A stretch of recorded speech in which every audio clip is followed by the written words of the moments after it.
दोस्तों, आप सभी का स्वागत है हमारे यूट्यूब चैनल HDCTC में। IRPM ऑनर्स के पेपर 3 के एक और महत्वपूर्ण चैप्टर का इस वीडियो में हम लोग ऑब्जेक्टिव क्वेश्चंस अर्थात वस्तुनिष्ठ प्रश्न जानेंगे जो आपके एग्जामिनेशंस में पूछे जा सकते हैं या जिनकी संभावना अधिकतम है पूछे जाने की। तो चलिए वीडियो को शुरू करते हैं। जानते हैं IRPM ऑनर्स के पार्ट 2 का पेपर 3 जो है इंडस्ट्रियल रिलेशंस अर्थात औद्योगिक संबंध का है। और औद्योगिक संबंध के अंतर्गत जिस चैप्टर की ऑब्जेक्टिव प्रश्नों की चर्चा आज हम लोग करने जा रहे हैं उसका नाम है औद्योगिक विवाद, जिसको इंग्लिश में इंडस्ट्रियल डिस्प्यूट भी कहा जाता है। तो आप सभी को जानते हैं कि आप सभी के लिए ऑब्जेक्टिव प्रश्न जो पूछे जाएंगे उनका सत्य एवं असत्य में उत्तर देना है, जबकि इस वीडियो में मैं सत्य के लिए T लिखूंगा और असत्य के लिए F लिखूंगा। तो चलिए वीडियो को शुरू करते हैं। औद्योगिक विवाद राष्ट्रीय आय को बढ़ाता है। तो मैं आप सभी को बता दूं, किसी भी प्रकार का औद्योगिक विवाद जो है हमेशा राष्ट्रीय आय को क्या करेगा, घटाएगा। इसी वजह से इसका आंसर क्या हो जाएगा, असत्य हो जाएगा। आप सभी को जानते हैं कि सत्य के लिए मैं T लिखूंगा और असत्य के लिए F लिखूंगा। चलिए नेक्स्ट क्वेश्चन, दूसरा नंबर प्रश्न, हड़ताल, तालाबंदी और छटनी औद्योगिक विवाद नहीं है। तो आप सभी को मैं बता दूं, हड़ताल हो, छटनी हो या तालाबंदी हो या कार्यबंदी हो या कामबंदी, कुछ भी हो, ये सभी कोई औद्योगिक कार्यवाही है और औद्योगिक विवाद के अंतर्गत आते हैं। इसी वजह से इसका आंसर क्या हो जाएगा, असत्य हो जाएगा। ठीक है। तीसरा प्रश्न, औद्योगिक विवाद सुलझाने का कोई अधिनियम नहीं बना है। तो मैं आप सभी को बता दूं 1947 ईस्वी में मैं औद्योगिक विवाद सुलझाने का एक कानून बनाया जिसे औद्योगिक विवाद अधिनियम 1947 के नाम से जाना जाता है। इसीलिए इसका आंसर क्या हो जाएगा, असत्य हो जाएगा। चौथा प्रश्न, औद्योगिक विवाद से श्रमिकों को लाभ है। तो मैं आप सभी को बता दूं, औद्योगिक विवाद से ना ही किसी श्रमिक को लाभ है, ना ही नियोजक को लाभ है, ना ही सामान्य जनता को लाभ है, ना ही सरकार को लाभ है। क्योंकि औद्योगिक विवाद के कारण जो है उद्योग में उत्पादन और उत्पादकता घट जाते हैं, जिसके प्रभाव से समाज पे भी प्रभाव पड़ता है और राष्ट्र पे भी प्रभाव पड़ता है और किसी को भी लाभ नहीं पहुंचता। अर्थात इसका आंसर क्या हो जाएगा, औद्योगिक विवाद से श्रमिकों को लाभ है, क्या हो जाएगा आंसर, असत्य हो जाएगा।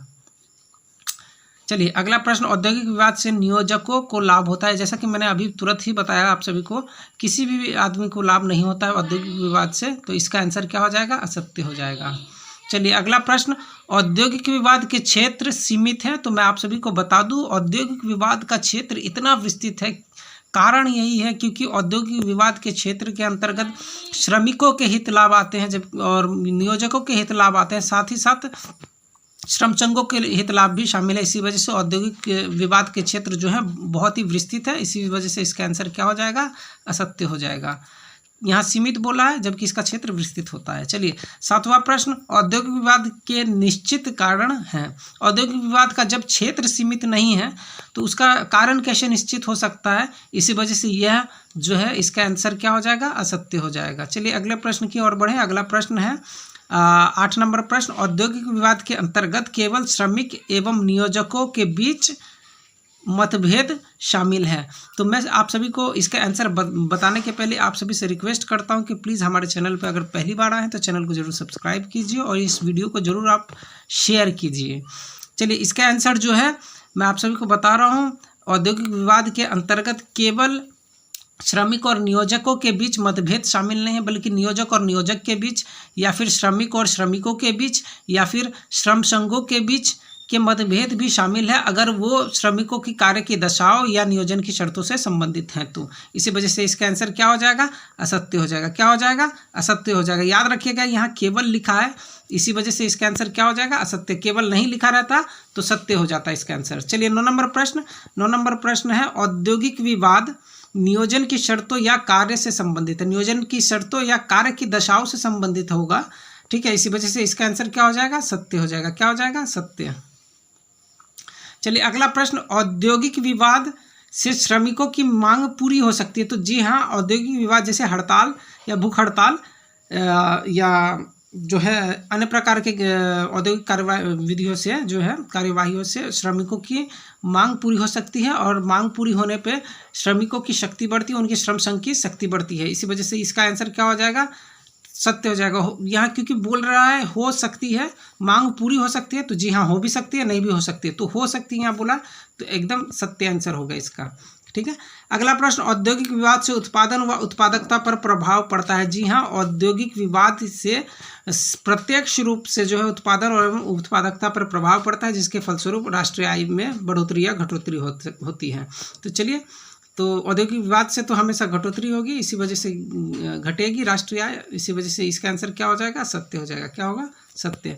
अगला प्रश्न, 12 नंबर प्रश्न, श्रम संघ का मूल उद्देश्य श्रमिकों का कल्याण है। जी हाँ, श्रम संघ का मूल उद्देश्य, क्योंकि आप सभी को जानते हैं श्रम संघ श्रमिकों का संघ को कहा जाता है और उनका मूल उद्देश्य श्रमिकों का कल्याण ही होता है, इसी वजह से इसका आंसर क्या हो जाएगा? सत्य हो जाएगा।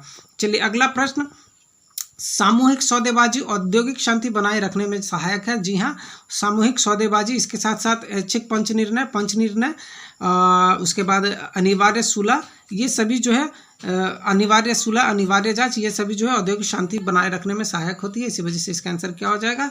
सत्य हो जाएगा।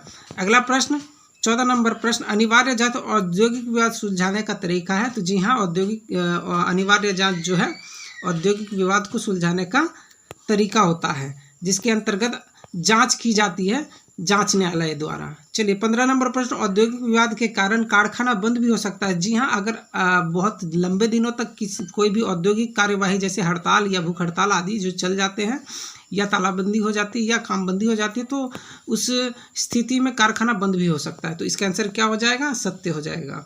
चलिए अगला प्रश्न, भारतीय श्रम सम्मेलन, स्थायी श्रम सम्मेलन, राज्य श्रम सलाहकार बोर्ड और औद्योगिक समिति द्विपक्षीय निकाय है। यहाँ याद रखिएगा, ये सभी द्विपक्षीय निकाय ना होकर क्या होगा? त्रिपक्षीय निकाय होगा, चाहे वो भारतीय श्रम सम्मेलन हो या स्थायी श्रम समिति हो या राज्य श्रम सलाहकार बोर्ड हो और या औद्योगिक समिति हो, तो ये सभी जो है त्रिपक्षीय निकाय होते हैं। इसका आंसर क्या हो जाएगा? इसी वजह से असत्य हो जाएगा। क्या होगा? असत्य हो जाएगा। ये सभी त्रिपक्षीय निकाय होते हैं, द्विपक्षीय निकाय नहीं होते हैं। लास्ट और अंतिम प्रश्न है, ऐच्छिक पंच निर्णय औद्योगिक विवाद को सुलझाने में सहायक नहीं है। तो मैं आप सभी को बता दूं कि ऐच्छिक पंच निर्णय जो है हमेशा जो है औद्योगिक विवाद को सुलझाने का एक तरीका होता है, और आप सभी को जैसा कि जानते हैं कि औद्योगिक विवाद जो है हड़ताल के प्रश्न और औद्योगिक विवाद के जो प्रभाव, हड़ताल का प्रभाव और औद्योगिक विवाद का प्रभाव लगभग सेम होता है। मैं उम्मीद करता हूं कि औद्योगिक विवाद का ये जो चैप्टर है, इसके वस्तुनिष्ठ प्रश्न आप सभी को समझ में आए होंगे और आपके एग्जामिनेशन के दृष्टिकोण से उपयोगी भी होंगे। धन्यवाद इस वीडियो को देखने के लिए।